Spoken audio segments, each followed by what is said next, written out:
Here's everything you need to know about going to Lake Garda. My credentials are that I love to travel and I have good taste. Let's get into it. First thing is how to get there. There are three airports that most people will fly into.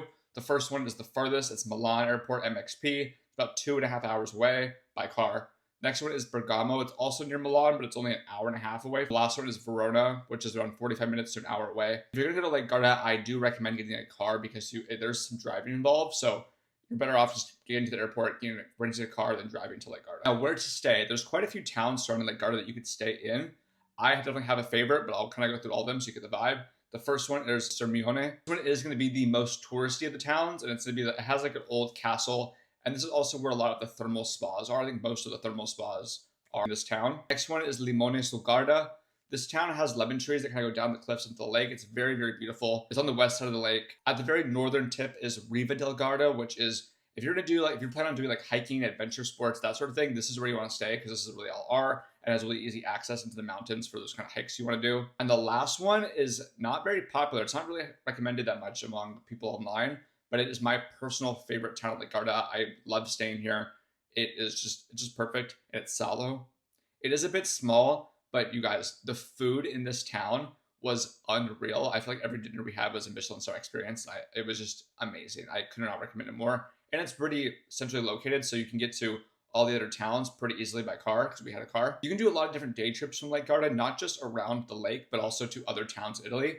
We did one to Verona, which is like where Romeo and Juliet is based. Beautiful town. It's about 45 minutes away. If you've never been to Venice, Venice is also a good day trip from Lake Garda.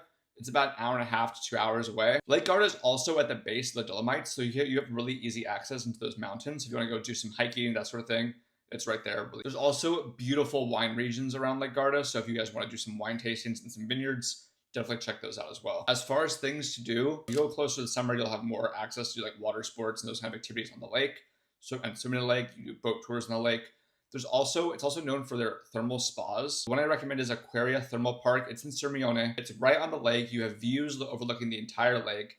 Tons of different pools. You can get massages here. It is the most perfect spa. Also a lot of olive oil farms here too, so definitely try out the olive oil. And whenever you go to a restaurant, get the house wine. The wine from Lake Garda was phenomenal. All the house wine tends to be like a local wine versus the bottles tend to be from other regions of Italy. They do have some bottles from Lake Garda, but the house wine will like most likely be from Lake Garda. Highly recommend the house wine. Absolutely delicious. Then for dinner recommendation, I'm going to focus on Salo because that's where we stayed and that's where we actually had the best food. We had food at other towns, but we thought Salo was so much better. So Osteria di Mezzo and Cantina Santa Tristina. That's all I got for you guys. I hope this helps. Let me know if you have any questions. I'll see you guys later.